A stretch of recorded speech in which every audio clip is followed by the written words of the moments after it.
Hello, everyone. Welcome. Thank you for joining us today on Health and Wellness 360 with TFal Chi. You probably noticed we're not in the same room.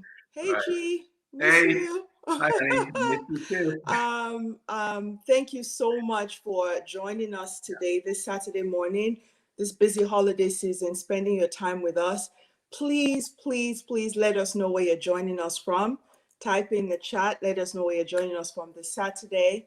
And before we get started, I just would like to introduce ourselves. Again, for those of you who followed us and watched us, you know we're always sitting right next to each other, holding each other, getting this going. And but we're doing this in two separate areas today, but still have, thank you, Dallas, in the house. Thank you for joining us. So before we get started, we'll introduce ourselves. My name is TFal. I am an infectious disease physician. I'm a professor of medicine. I am an author, a podcaster, and a wellness coach, and the other half of TFal Chi. And I'm joined by my amazing husband, Chi, who will introduce himself. Yes, hello everyone, and thank you for being here again and again and again, like you always are. And for those who it's your first time, welcome. Keep chiming in there where you are calling or dialing in from. We appreciate all of you. I am Chi, and then I have TFal, my beautiful wife, and I'm a health and wellness expert. And my focus is mental health, nutrition, as well as physical fitness. So we're looking forward to having an amazing show today.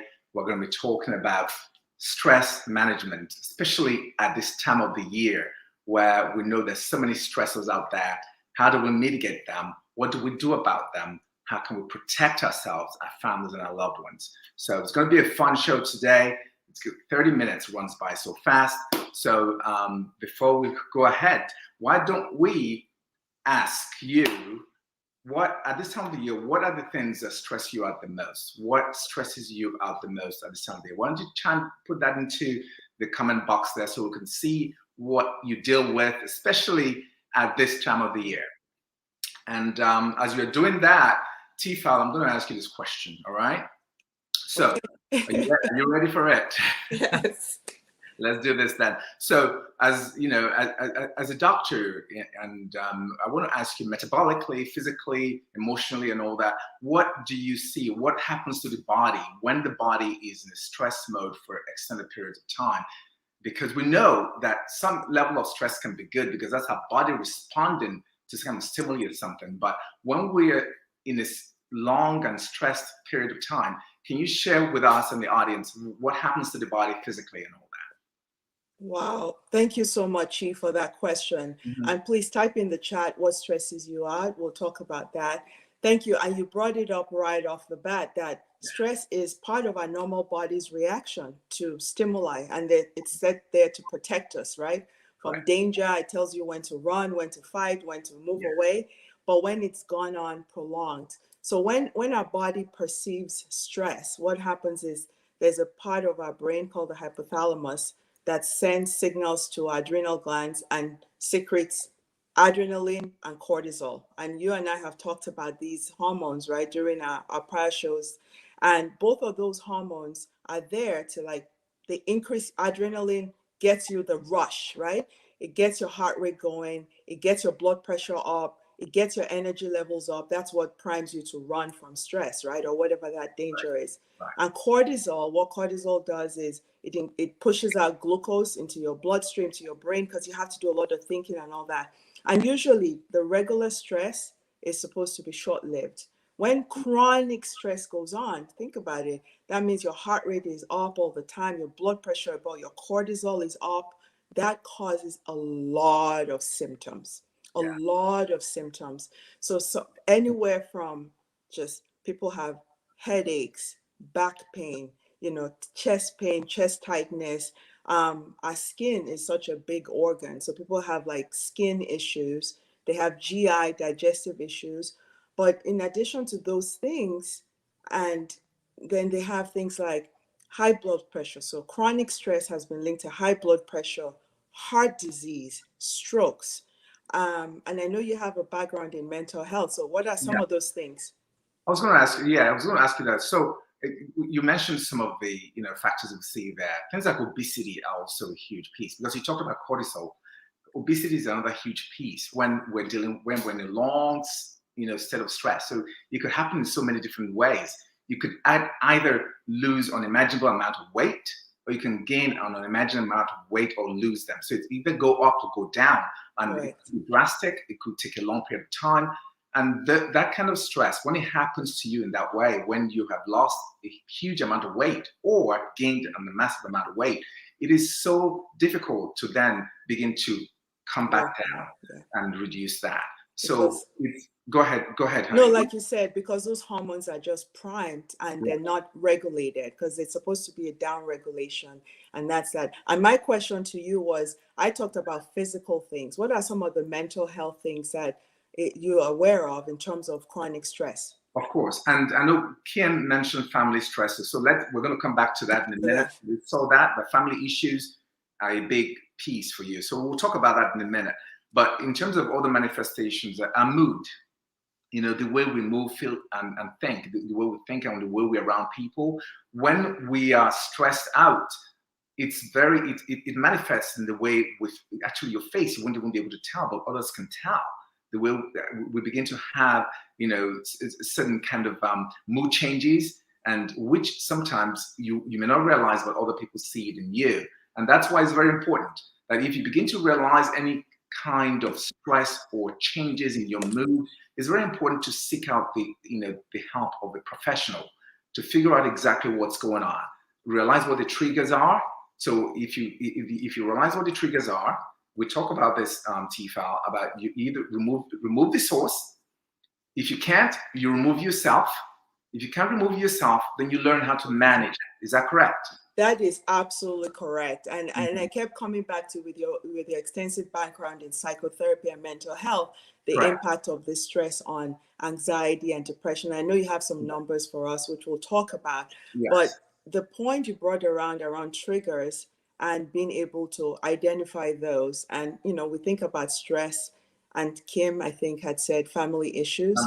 And many times when you look at the big causes of stress, a lot of times it's financial stuff, family stuff, work stuff, chronic things that, and you can't always remove yourself from those things, but learning how to manage, right? And even the people we love sometimes can be the people that cause the most stress, depending on what the dynamics are. So very excellent point you brought out there. Yes, sure. And, just thinking the global, nationally, we live in the US, we know our callers are calling from different parts of the world, but in the US alone, there's about, $300 billion spent on managing mental health, 300 billion. And that's actually, those numbers are reported numbers. There's so many unreported numbers that we don't even, capture. So it's, being able to realize what the triggers are, being able to figure out a way to manage, remove yourself from those situations become very important. And also, as we talk about how to manage those areas, we're going to be talking about, is it what we're eating that is causing, because what we eat could actually impact that. Is it a lack of physical exercise? Is it our environment? So as we move along, TFal, we're going to be talking about, as we planned, what are the how do we mitigate stress, and what we can do to feel better, move better, and be a better person overall in terms of how we appear to others. So. Absolutely. And, in terms of when we think about why people present sometimes with the emergency, a lot of times we think about stress being all in how we feel and our mood and anxiety, but, the body it's all connected. We talk about the mind-body connection. And so when people have those real things where they have recurrent back pain, they have headaches, and the doctors say, we've checked you out, your scan, everything's good, or they have chest tightness and they say it's stress related. We see that in the hospital, people coming in over and over, and stress related illness, those numbers where a lot of ER visits are from, things that are stress related. So it becomes really important to understand that stress can manifest in a variety of ways. And weight also you talked about with the cortisol and weight gain. Yes. Exactly. And we haven't even talked about things, things like, allergies, and your body then refuses to fight allergies as well. Your immune system. Yeah, there's so many, your whole system shuts down. You're not able to fight off disease that you normally would be able to fight off because your immune system is depressed. There are issues with cardiovascular diseases as Mm-hmm. well, asthma, sleep apnea. There's so Mm-hmm. many things that can impact you in that space as well. Yeah. Yeah. So it's very, very important and critical to be able to understand your source of stress and begin to find ways to mitigate them so that you Because don't remain in that state for a long period of time. absolutely. And with that segue, we will be able to then move a little bit more towards managing, because what we've done in this very short time is talk a little bit about what, how common stress is, the cost of that financially, but also the cost on our health. And I think having people understand that, we say, I'm stressed, that it's not benign and it has effects on our immediate, our productivity, all of that stuff, but also on our long-term health with heart disease, obesity, strokes, depression, anxiety. So with that, we'll kind of try to segue into how do we manage stress, right? And so you already started off that discussion, Yeah, Chi, earlier when you said know your triggers, correct. remove the source, remove yourself, or if you can't, because the stress could be your job and you need to keep your job, right? Your stress That's could be right. your family dynamics. How do you then manage how you respond within that setting if you're not able to do that? So Sure. I'll pass it over to you now, Chi, to Of start course, off that of course. discussion. Yeah, we're going to. So when we talk about stress, we always like to we have almost like a framework when we talk about stress and how to manage it. So we talk about being able to eat well. We want to be able to move in terms of physical activity. We want to be able to think, have a purpose, and not just having a purpose, but having gratitude and something larger than yourself. And also, sleep plays an important role in that piece as well. So we're going to take them one by We're one. going to go one by One one. by one. And I'm So going to have you start, Chi.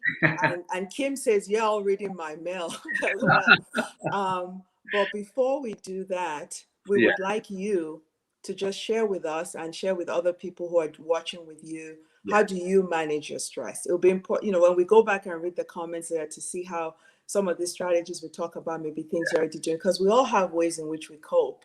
yeah, When somebody says, go take a walk, whatever. So yeah. while I get Chi ready to start off with the first thing, just type in the chat, how do you Man. manage your stress? How do you, when you know your stress, how do you relieve that?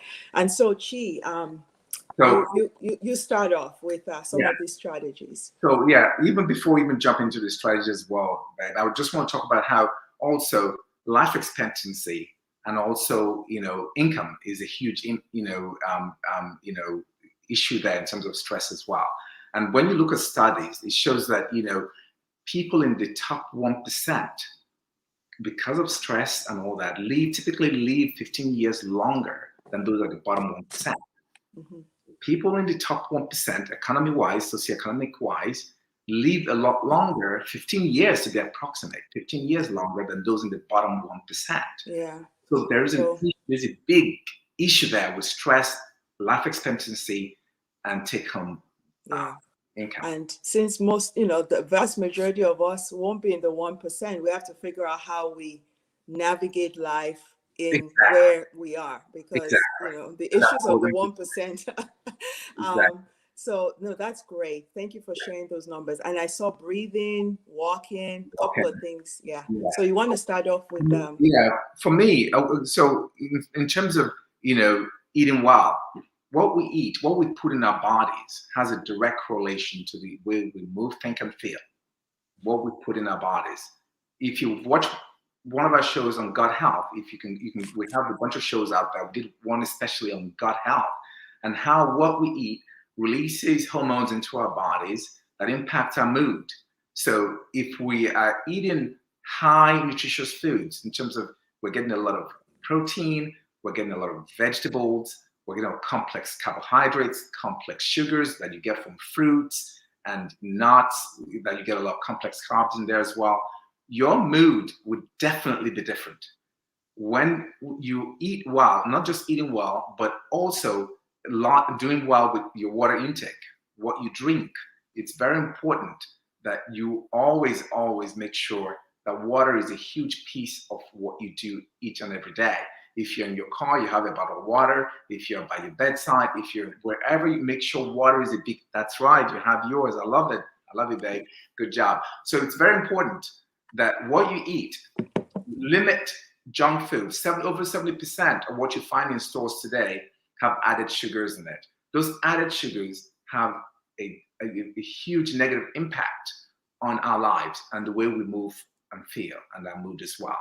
So reducing, if you can, eliminate, junk food, which is, the sodas and the fast foods, if you can. Not everyone can, but if you can, limit them if you can't. And, try to encourage a lot of vegetables into your diet, a lot of protein into your diet. Beans is a good one. And also, complex carbohydrates. And I'm going to ask you, TFal, I've talked about the idea of eating well. Can you share in terms of movement, what you do and what we do as a couple for stress management? And so that was a plug for our show on gut health that she just did. He summarized, a lot of work in like 2 minutes, literally the gut health, because so many things affect our mood. And, a lot of times, and one of the things we talked about, you and I, is also sometimes when we're stressed, people grab what they think are comfort foods, usually high sugars, processed foods. And those are the things that actually can make things worse. So how you manage the stress with what you eat. So thank you. And that's why we started with that. A lot of people don't think about that as such a big, so thank you for starting with that. And thanks, Rumel Driver. She's, she drinks lots of water. Rumel Driver, she just said she drinks lots of water and she removes the stress herself from the issue. So thank you for sharing that. We appreciate you. Thank you so much for sharing that. So the second one is for EMTS is movement. So moving your body. A lot of people have put in there, taking a walk, taking a run, moving your body a lot helps, right? Moving. So you can remember when you're stressed, even as a kid, and someone says, drink some water to calm down, right? She just said water. Or they say, take a walk, take deep breaths, move yourself from the source. Believe it or not, just taking a walk and coming back to the situation sometimes helps. Move. Within the M also is being the movement, but not just of your body, moving in terms of how your mind and meditation. Being M, also being mindful, right? Is in that M. Being mindful of the situations you're in, practicing mindfulness. And that's a whole topic, meditation and mindfulness. Those are other M's that allow you to center, allow you to think about certain things and are important. But movement in whatever form makes you feel good. Dancing, walking, running, M, music. Sometimes the single thing of M, you're dancing, you're listening to music, you're meditating, all of that at the same time. So it's really important to move your body. It releases endorphins. It makes you feel better and all of that, again, while you're drinking water and getting the kind of feel-good foods that make you feel well. So you're not medicating with alcohol or substances because that's only going to make you feel well. Alcohol is actually a depressant. So I think we'll get back to other things with the M. And I'm now going to throw it out back to you, Chi, because we've done E and M. About the T. What about the T? So when we talk about the T, we're talking about your thought process. When you wake up every day, how you think about navigating your day, how you think about actually making your life and perhaps someone else's life better. So this was one of the attributes that were found in people who lived in blue zones. We talked about blue zones. That's one of our, we did a lot of work around blue zones on one of our shows. Yes. So they had a purpose. They always thought about a purpose every day. They woke up, what am I going to do today to think about how to make my life better and perhaps the life of a fellow man better as well. That is so very key, because when we have a purpose, something we wake up every day to chase, to make better in the world, it indirectly makes us feel well and keeps us going and keeps you going and going and going. Studies have been done on people who were sick with cancer and different ailments, and those who had a purpose, those who had gratitude, typically they find that they actually live longer than those who didn't have that reserve. So it's very important. TFal, you're going to say, so go ahead, honey, you were going to say something. No, I was just, did you see, I was like that because you said gratitude. Yes. That is a whole topic on its own. But when you said that, I just, because I'm not right next to you, so I couldn't like do that. I'll take a thumbs up until you get home. So yeah, so it's one of those things, being able to make, just find something that drives you, your passion for something that, legacy leaving that leaves you, even when we're gone someday, somebody's like, you made my life better. Because of you, I could do this. So always trying to find ways to make the life of a fellow man better, or an organization, society, as a whole. So as we're moving along, we have 10 minutes to go. So TFal, why don't you talk about, the idea of sleep, which is a huge piece of how to manage stress. That is great. And so with the sleep is such a stress reliever. And we actually did a show on sleep. With all the things that happen with our brain and our bodies when we get restful sleep, it is one of the top stress relievers is sleep. And that's why, sometimes when people are going through issues, we're like, you know what, you think you're trying to be productive, because one of the things, you're stressed, you think you're working through the stuff, you're actually less productive because you're not able to process. But when they say, you know what, get some sleep, tomorrow is another day, right? Hope, and then another day. So sleep restores us. It's where our bodies restore and renew and repair. So no matter what you're going through, being able to figure out sleep. And some people will say, well, when I'm stressed, I can't sleep. That's the last thing. I don't have time to sleep. I need to worry about stuff. But really prioritizing sleep and figuring out, with all the things we talked about, all the things you talked about, the nutrition, the movement, all of those things impact our sleep. Because we're not sleeping, our blood pressure is up, our heart rate is up. It impacts our weight. It impacts what we eat. Then we crave sugars, and then the cycle continues. So sleep is so important and a big part of managing stress. Can you talk about some numbers there in terms of the recommendations of sleep? What are the recommended numbers there? Can you share that, please? So the recommendation is for an adult between 7 to 9 hours of sleep, because that gets you 4 or 5 full cycles where you need to get into REM sleep, and you can actually get into those restoratives. Because when you're in light sleep, you don't get the blood pressure reducing benefit. You don't get the memory benefits, the concentration benefits, because those are all things that when we're stressed, we think, I don't have time to sleep, or we take on things like, stimulants or things that, seem like sugars that make us feel good temporarily, but those actually worsen the process. So sleep is really important. And with that, we always put time, right? Because time management is part of sometimes why we're stressed, right? Because we're stressed and we haven't managed time or prioritized things, then we cut into our sleep, it did all that. And so with the family issues and the things people talk about, part of that is also when you talk about thinking gratitude, but also letting people know. And I think that was the last part, letting people know what you need, and being, setting appropriate boundaries. Because a lot of our stress sometimes is not having the boundaries, and then kind of running on both ends. Yeah, and I was also going to share in terms of, especially at this time of the year. Yes. And oftentimes we feel we have to satisfy every single human we've talked to, right? But we've got to learn to do things that work best for you and your immediate family. I just want trying to touch upon that a little bit. What is the most healthy thing for you and your loved ones? Should perhaps be that, an approach versus us trying to feel that at this time of the year, because spend becomes an issue, because we feel we have to make everyone whole, with gifts and things like that. So for those who are fortunate to do that, that's awesome. But it's very important to always stay within your limits and be content in that space and not worried about what the outside noise is. Can you talk a little bit about that before we go into, Babe, you just when it talks about the boundaries are not just physical boundaries. The boundaries are in our mental space and who's around, but also that, the gratitude, and what's important is it the people. And if there are people in their lives that don't understand at this point, if you're not able to afford XYZ, it's time to kind of reorganize and prioritize that, right? Know your limits, because a lot of stress that people feel, I mean, if you're out, people are shopping, they already know the bills are coming next month. The kids open up those toys and throw them out after 2 seconds. So maybe it's time to have a culture of what's important. It's the people, right? The people in your lives, sending them a note. You can call them, let them know how you feel, and letting people know that I cannot afford XYZ. Because when we don't put those boundaries and when we don't say, I can't do this, we do it. And then we deal with the sleepless nights. Our blood pressure is up.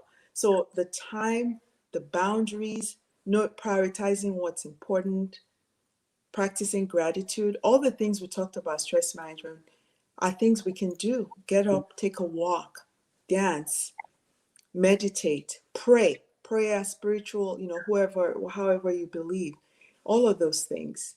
And That's right. none of those things cost a dime. But you did bring up how to seek out professional help, right? Exactly. It's very key, it's very, very important because oftentimes perhaps we don't know what that trigger is and we keep, getting to that same point and going through that circle, almost like going through a wheel each time.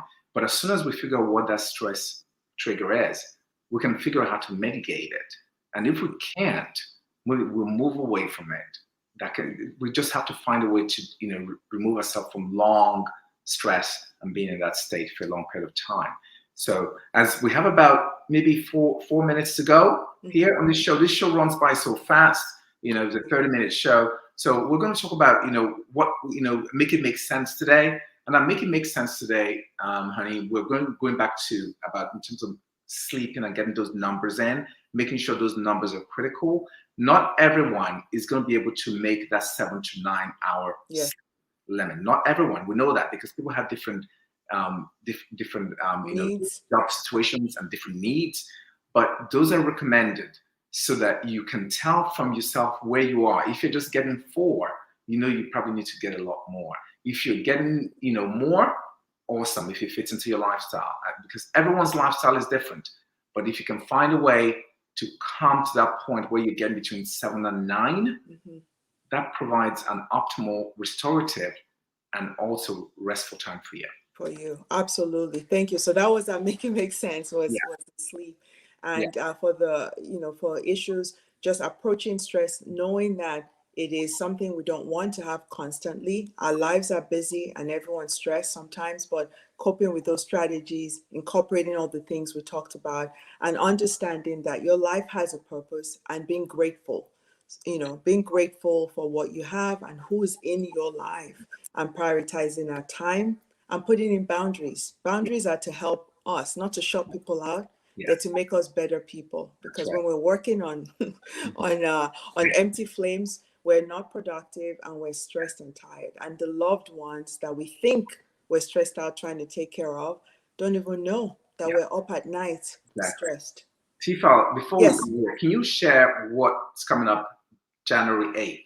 Yes, yes, thank you for bringing that up. On January 8th, we're going to have a wellness workshop, TFal Chi Wellness Workshop to start off the new year. A reboot, re-energize, renew conference, a wellness workshop hosted by us virtually. And we'll put the details in the chat. It's also available on our website.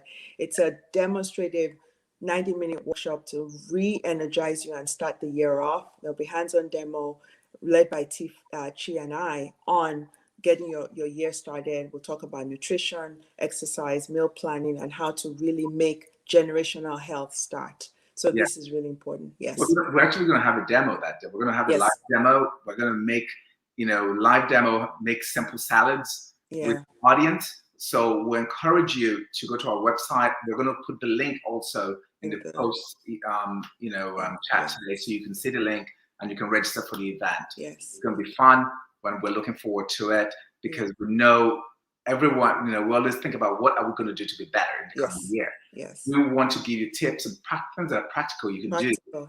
Yeah. For you and your family. You and your family. So I think we're like at 30 seconds out. Thank you again for joining us. Thank you, our producer Ellis, for putting all that information on the thing. We'll go through the chat and try and answer some questions. But regardless of whatever those triggers are, think about what she said. Remove the source, remove yourself, or find how to manage yourself within those sources while you're working on removing that. Seek professional help if you're overwhelmed, and look at simple tips, both the ones we shared and things that are shared by your fellow colleagues on the thread. And with that, we'll say thank you for joining TFal Chi. Can't wait to see you, Chi. I miss you, babe. See you soon. See you soon. Thank you, everybody. Thank you all for joining us. Thank you, Kim. Thank you for everyone for joining us.